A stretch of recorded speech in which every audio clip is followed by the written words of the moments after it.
Es 16 de junio de 1997. Estación de Emiliano Zapata, Morelos. La jefa de estación se llama Sonia Antonio de la Rosa. Lleva más de 30 años en el ferrocarril. 40 minutos antes le llegó por telégrafo lo que ya había leído en los periódicos. El tren número 45, el México-Balsas, iba a pasar por última vez. Después, nada. Ni carga, ni pasajeros, ni horarios. El tren que llevaba 90 años cruzando su pueblo desde 1897, cuando Porfirio Díaz lo inauguró, se apagaba esa tarde. Sonia sale al andén con la boca seca, y entonces empiezan a llegar. Primero una pareja de Temixco con maleta y sombrero, luego un hombre con boleto de segunda, después un grupo de 4 niños con una señora joven. Se sientan en la banca, preguntan a qué hora pasa el tren. Sonia intenta responder. Las palabras no le salen, que no va a pasar, que ese silbato de 9 décadas ya no se va a oír, nunca más. A 80 kilómetros de ahí, en la Ciudad de México, la estación de Buenavista está haciendo el mismo silencio, y unas semanas después, el reloj de su sala de espera se detiene. Las taquillas amanecen selladas. 30,000 ferrocarrileros se despiertan sin trabajo. Los andenes de 12 vías se llenan de vagones muertos, oxidándose bajo el letrero que todavía dice, con orgullo de bronce, Ferrocarriles Nacionales de México. Vas a oír muchas versiones de lo que pasó. La oficial dirá que el tren se murió solo. Los papeles que se firmaron cuentan otra cosa. Un día de enero de 1995, alguien mandó al Congreso una hoja con 5 párrafos. 72 horas después, todo estaba decidido. Este video cuenta cómo se demolió en 5 años, lo que tardó 120 en construirse. ¿Y quién ganó? Volvamos 30 años atrás, diciembre de 1958. 5 vagones brillantes entran a Buenavista, arrastrados por una locomotora de vapor Niágara y una Diesel 7000 recién importada. Son las pruebas finales. La estación nueva ya está lista. 40,000 metros cuadrados, 50 millones de pesos, 12 vías, 6 andenes. El arquitecto Jorge L. Medellín la diseñó con una fachada larga, horizontal, casi seca, sin adornos, un rectángulo de vidrio con una tira de letras arriba que se leía desde Insurgentes. El gerente de Ferrocarriles Nacionales, Benjamín Méndez, dijo en la inspección que era una de las estaciones más bellas del mundo. Exageraba seguramente, pero no mucho. La estación reemplazaba a la vieja Buenavista de 1873, la de Antonio Escandón, la que había inaugurado Sebastián Lerdo de Tejada. Se corrió 500 metros al norte y quedó pegada a Tlatelolco. Enfrente le construyeron el edificio administrativo de FNM, 13 pisos de oficinas donde trabajaban miles de personas. Un país entero se movía desde ahí. Los trenes tenían nombre, como los caballos. El regiomontano subía al norte, el jarocho bajaba al Golfo, el constitucionalista iba a Querétaro. El águila azteca cruzaba la frontera hasta Nuevo Laredo y ahí engarzaba con el Texas Eagle norteamericano. Podías subirte en Buenavista y bajarte en Chicago sin cambiar de vía.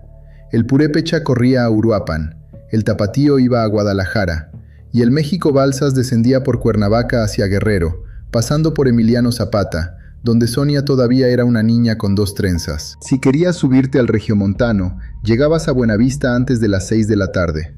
Comprabas en la taquilla. 159 pesos por primera clase, 213 pesos por camarín, 305 por alcoba, un cuarto para ti solo con baño privado y 2 sillones que el mozo convertía en cama al caer la noche. Subías tu maleta. El maquinista tocaba el silbato 2 veces. A las 6 en punto, ni un minuto tarde, salías. Ibas al vagón restaurante. Te sentaban con manteles blancos y cubiertos de plata. Cenabas huevos con machaca.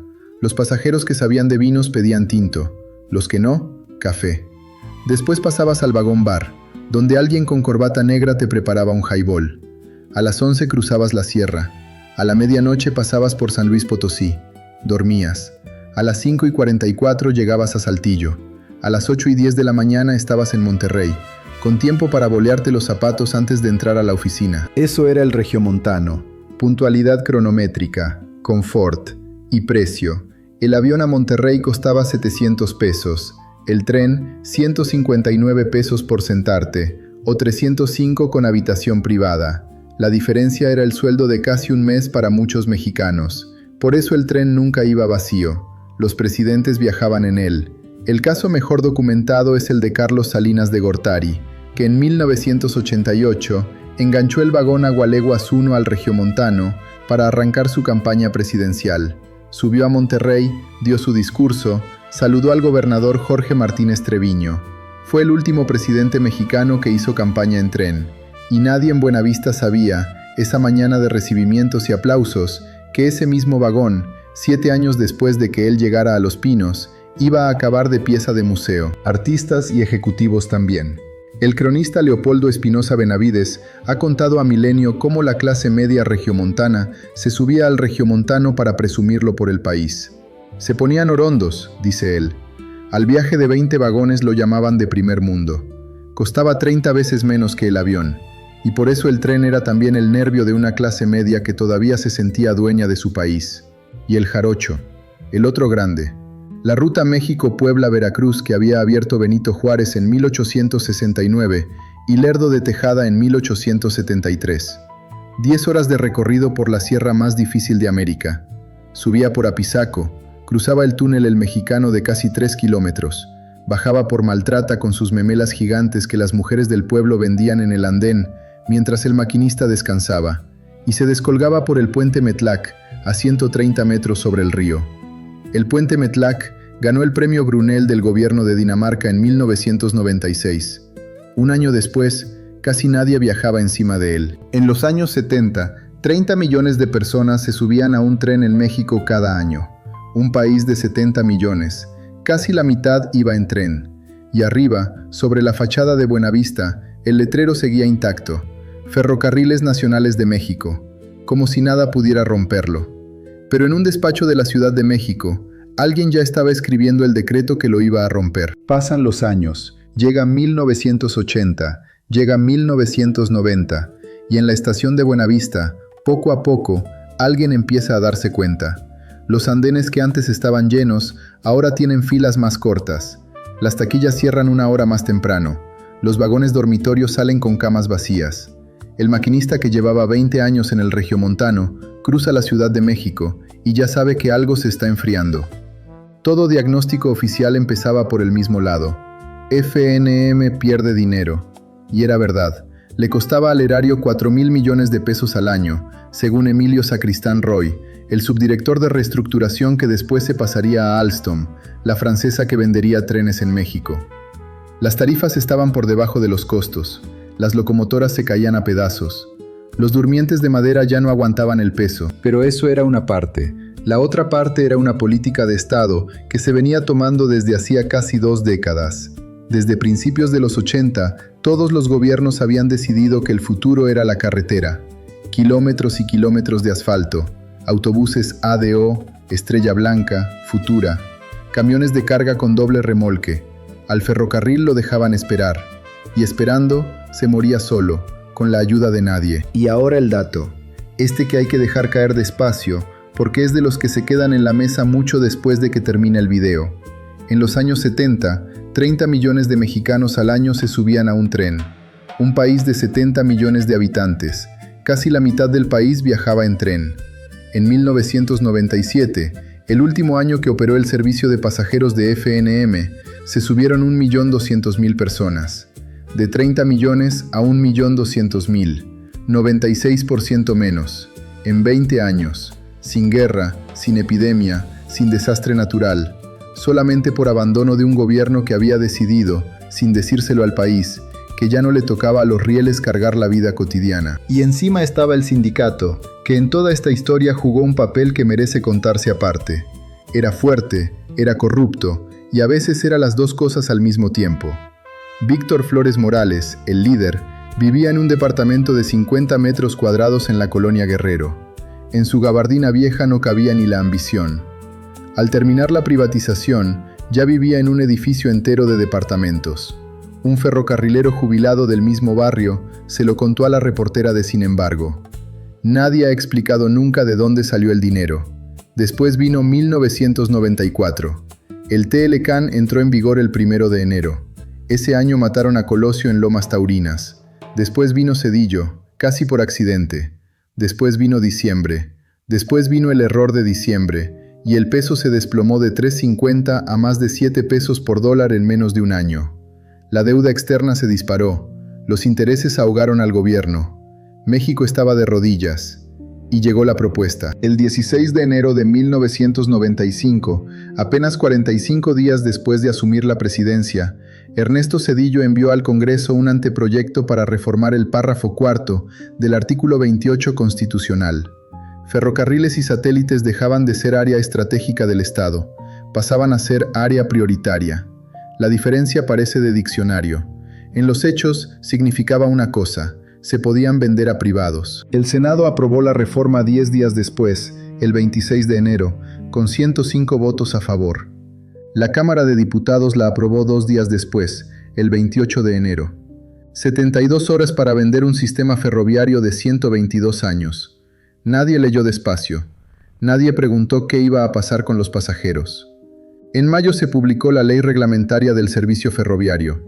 En diciembre de 1996 se entregó la primera concesión.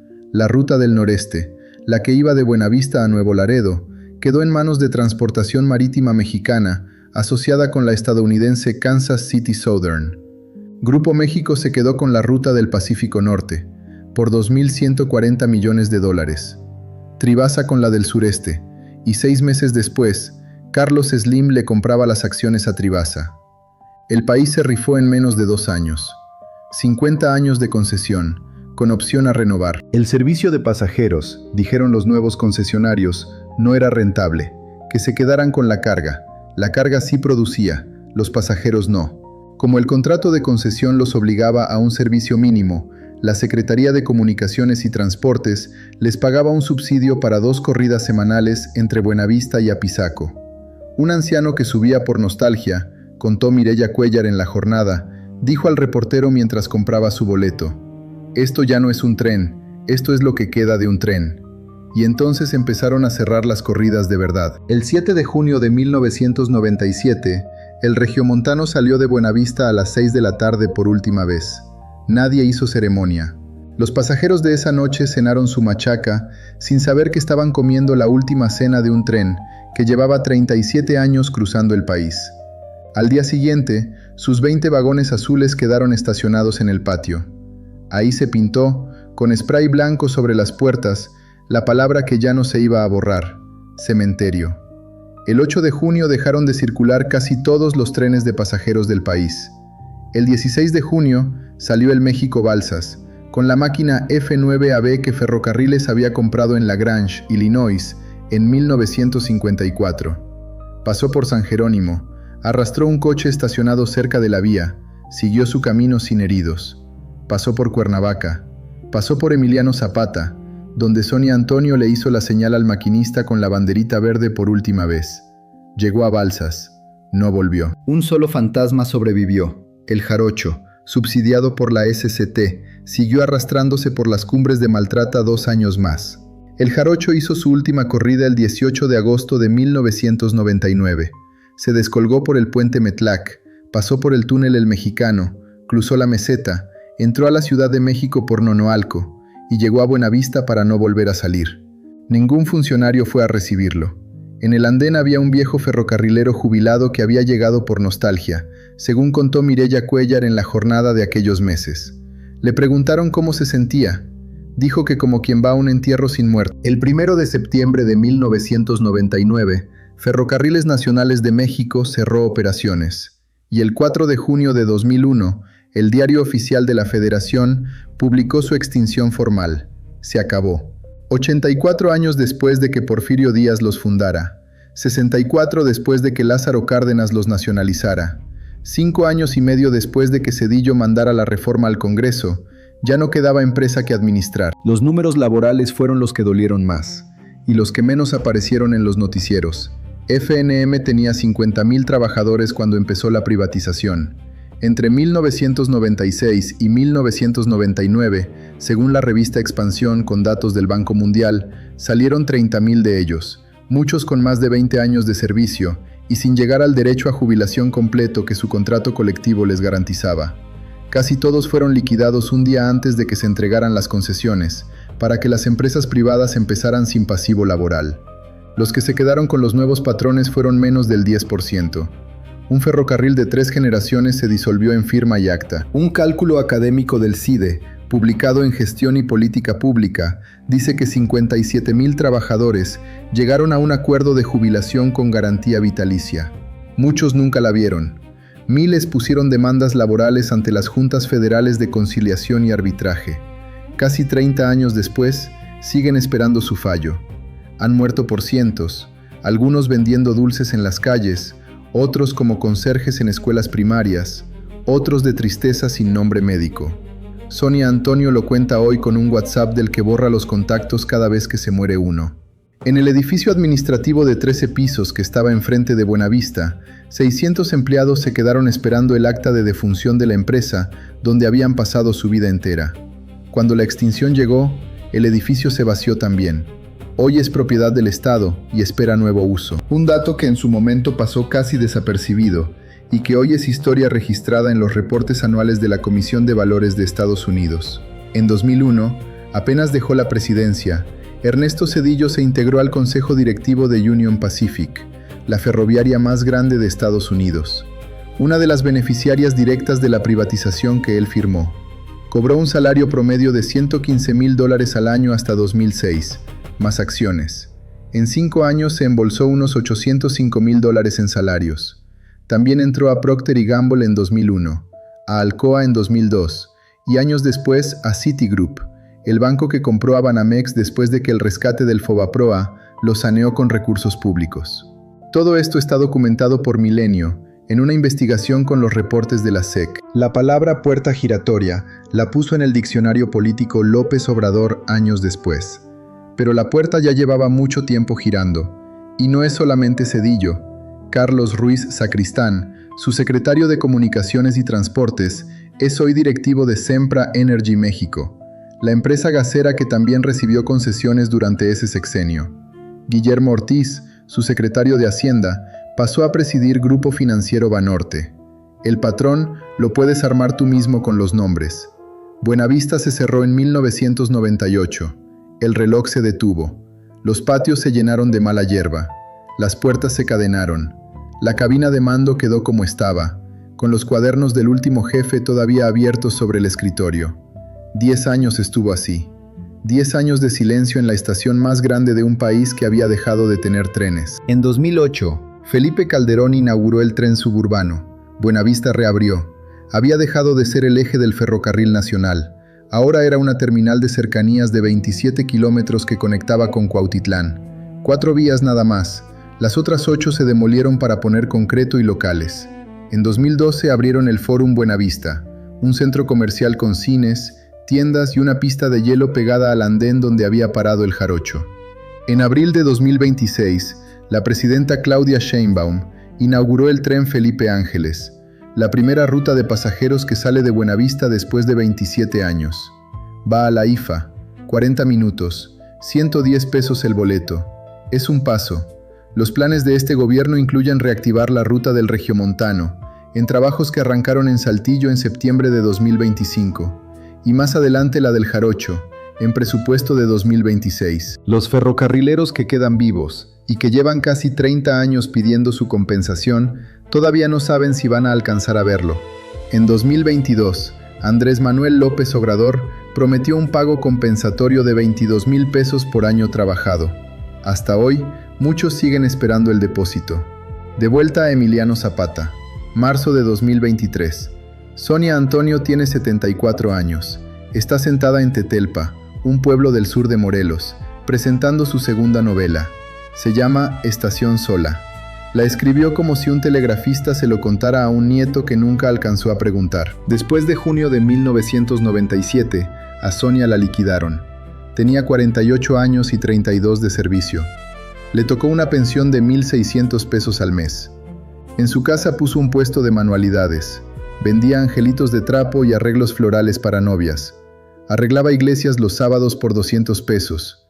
Al mismo tiempo se apuntó a la preparatoria semiescolarizada. La terminó a los 45 años. En 2003 empezó filosofía en la Universidad Autónoma del Estado de Morelos. En 2008 se recibió, con casi 53 años. Después se metió a la Escuela de Escritores Ricardo Garibay, en Cuernavaca. Terminó 2 libros. Los escribió, dice, porque muchos ferrocarrileros se murieron sin contar nada, porque los libros de historia oficial tienen la voz de la empresa y la del gobierno, pero no la del telegrafista, la del maquinista que se aprendió los pueblos por sus curvas, la de la mujer con banderita verde en el andén. Cuenta Sonia que en su grupo de WhatsApp de jubilados se despiden 2 o 3 compañeros cada mes. Vendedores de dulces, conserjes de escuela, jubilados con 1,600 pesos que ya son 1,200 por la inflación. Le preguntaron una vez, después de la presentación de su libro, qué sintió el día que los niños llegaron a esperar el tren y ella tuvo que decirles que ya no iba a pasar. Contestó, más o menos, esto, que las palabras exactas para decirle a la gente que un tren nunca va a volver no existen todavía en el idioma. Ahora las está inventando, una por una, y las está poniendo en libros que casi nadie compra, pero que un día alguien va a leer, cuando quieras saber qué pasó ahí. Si este video te ha movido algo por dentro, compártelo por WhatsApp con tu papá, con tu tío, con la comadre que se subió al jarocho para su luna de miel, con el compadre que trabajó en ferrocarriles y ya no habla del tema porque le duele. Compártelo también en tus redes. Aquí en este canal seguimos recorriendo los lugares que fuimos, los que nos quitaron y los que dejamos morir. Hay muchos más episodios esperándote y muchas voces sin registrar todavía. Buenavista sigue en pie, pero hasta que no se paguen las jubilaciones que llevan casi 30 años atrasadas y hasta que no cruce otra vez un tren nocturno de verdad que salga de ahí y despierte a los pasajeros con el sol de Monterrey, la estación es todavía una promesa incompleta. Sonia sigue escribiendo. Nosotros seguimos aquí. Nos vemos en el siguiente Camino de los Olvidados.